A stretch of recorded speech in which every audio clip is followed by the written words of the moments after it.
Baitan sa akin. Good evening po, Boss Ray. Nag-email po ako sa inyo dahil po sa text ng isang kolektor ng OLA. Na-overdue po ako at di naman po ako nag-deny na may utang po. Sa ngayon po kasi, gipit pa po at wala pang pambayad. Magbabayad din naman po kapag may pera na. Kaso po, galit yung kolektor po. Nagbabanta po. Ito po yung mga text niya sa akin kaninang alas 6 ng gabi. Paano po ba ito isumbong? Madami na po akong text na natanggap po galing sa mga kolektor ng Bugok na OLA 1 at Bugok na OLA 2. May nabasa po ako sa Bugok na OLA 1 na ban na po sila sa NPC dahil marami ang reklamo po. Pero bakit po andyan pa sila? Sana maliwanagan po. Salamat po, Boss Ray. Ito po yung mga text po. Sinagot ko po siya. Lalong nagbanta po. Right, napakagandang katanungan po nito, pero bago ho natin sasagutin, imbitahan ko muna sana kayo na pakisuportahan po sana ang aking mga social media accounts sa YouTube, Facebook, and TikTok. Okay, dito po sa ating video alamin natin bakit sobrang tigas ng ulo nitong mga bugo katabusadong online lending apps na to. Nakita nyo, ayon dun sa sa mensahe ban na raw itong Bugok na OLA na to. Pero nandyan pa rin, nangaharas pa. So dito po sa ating video ngayon, aalamin po natin bakit ganun, na although nakaban na, nakakapag-operate pa, tsaka ano po ba yung maaari nating itulong sa ating gobyerno para po mapuksa itong mga bugo katabusadong online lending apps na to. Ano po? Pero bago ho yan, disclaimer po muna. Hindi po ako abogado. Ako po'y maniningil. Lahat po na sinasabi natin sa ating mga video is based on my experience at syempre po sa atin din pong pagsasaliksik at pagtatanong sa ating mga kaibigan mga abogado.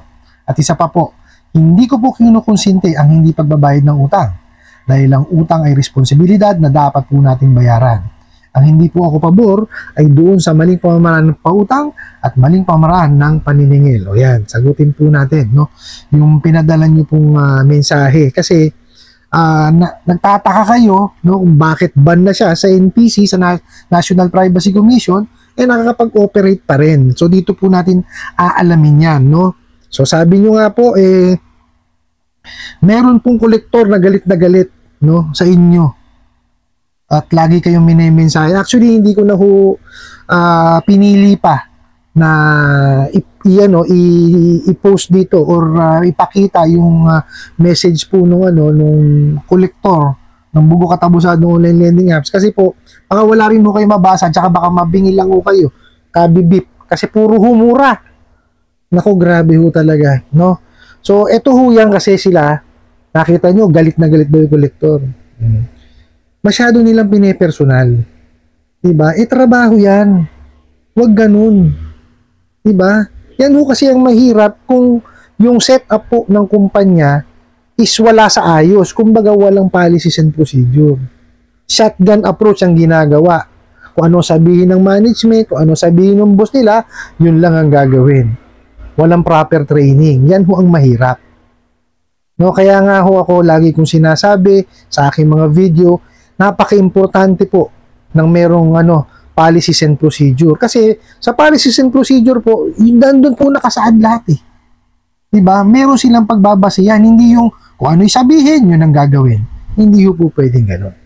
Okay? So, isa pa po, sabi nyo nga na may nabalitaan kayo o may nabasa kayo tungkol dun sa isang bugok na OLA na nakaban na sa National Privacy Commission. Actually, yes po. Ano po ito? 2019 pa po ito, kung hindi ko nagkakamali, September or October po, meron pong 67 online lending apps po na pinatawag ng National Privacy Commission, So, pinatawag po sila, pinag-explain kung bakit gano'n. So, pero meron 26 po, na bugo katabusadong online lending apps ang hindi, kumbaga, nagpakita. Or hindi sila sumunod dun sa utos na pumunta po dun sa imbitasyon ng National Privacy Commission. Kaya po sila, pinatawan po sila ng ban na hindi po sila po pwedeng magproseso ng mga information.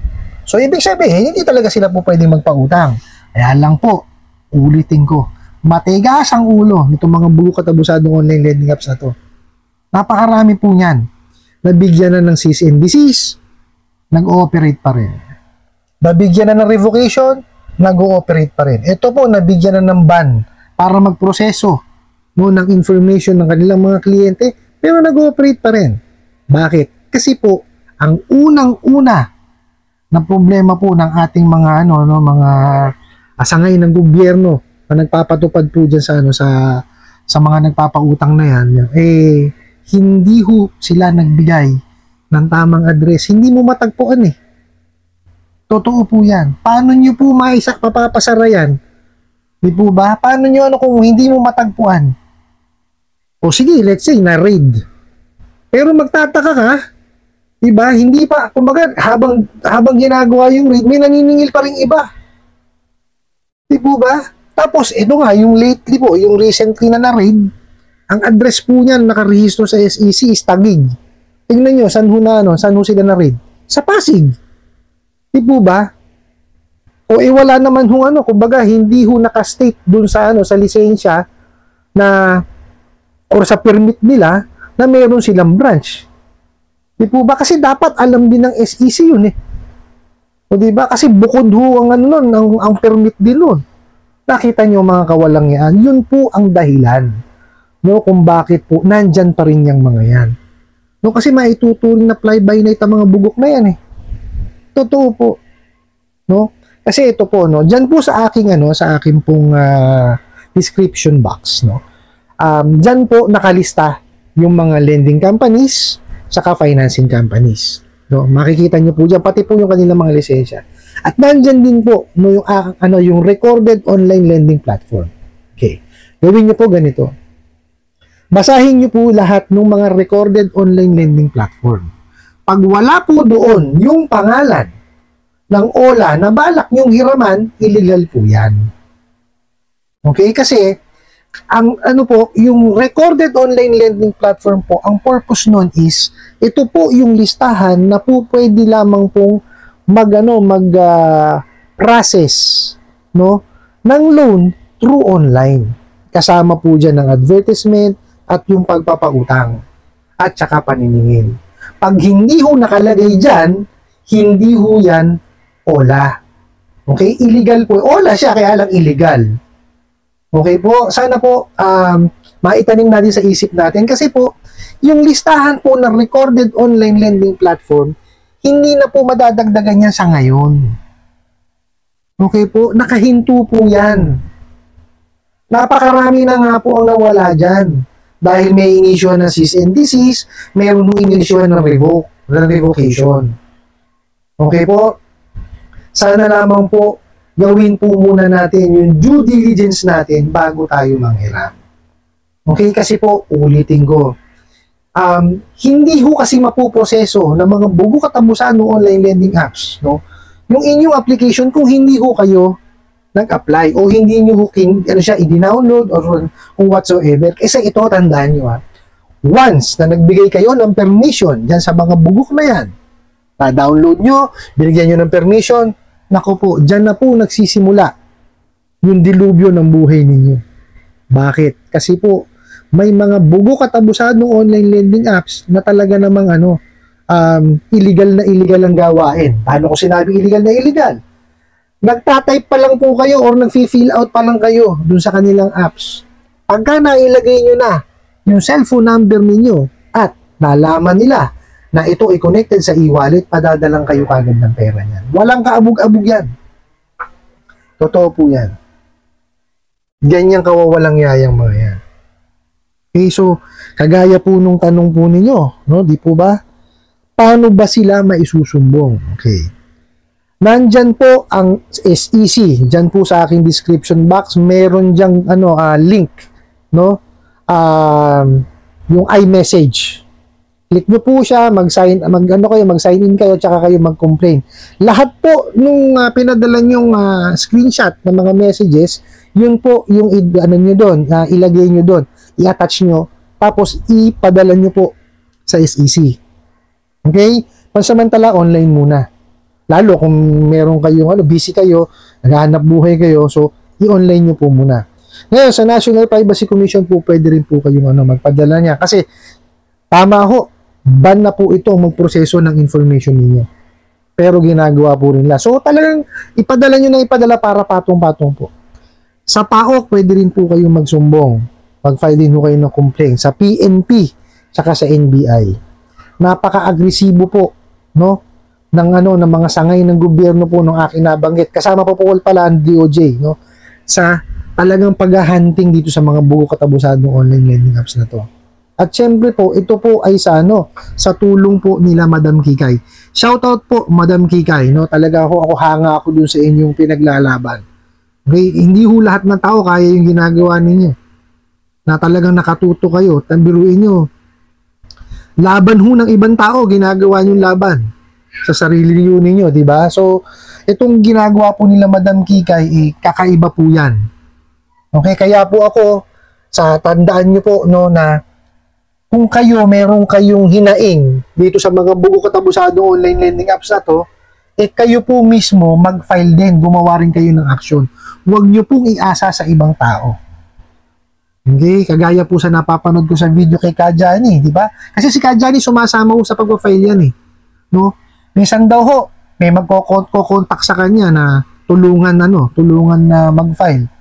O pag nandun na si Kajani, wala naman po yun. Kung baga naaabala po yung ibang tao. Di po ba?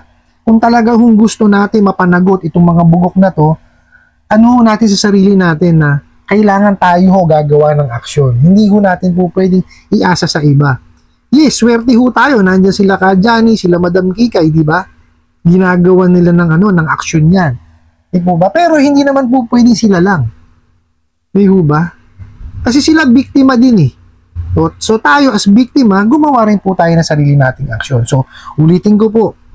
SEC, National Privacy Commission, PAOK, NBI, PNP, at saka po sa DOJ. Yan po yung mga sangay po ng gobyerno natin.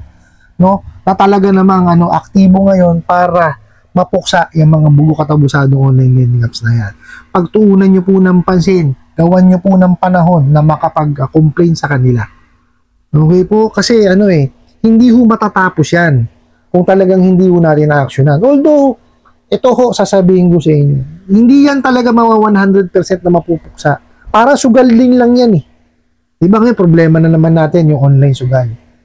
Di ba? Kasi hanggat meron talagang mga bugok nagagawa niyo mga illegal na yan, hindi matitigil yan. At kung meron po natatangkilik sa kanila, talagang hindi titigil yan. Kaya ako ginagawa ko ito for educational purposes, di ba? Para at least magkaroon kayo ng understanding na itong mga to, huwag niyo hiraman. Kasi unang-una hindi tama yung ginagawang pagpapautang. Doon nagsisimula yan Di ba? Lalo na yan, hindi nila gagawin yung tamang paniningil. Sa pagpapautang nga, mali na Definitely yan, sa paniningil, ganun din. Di ba? So, dun po sa nagpadala ng mensahe na ito, no? Masaya hindi ko talagang pwede ipakita yung mga message kasi puro mura talaga. Pero totoo po, sinasagot naman po.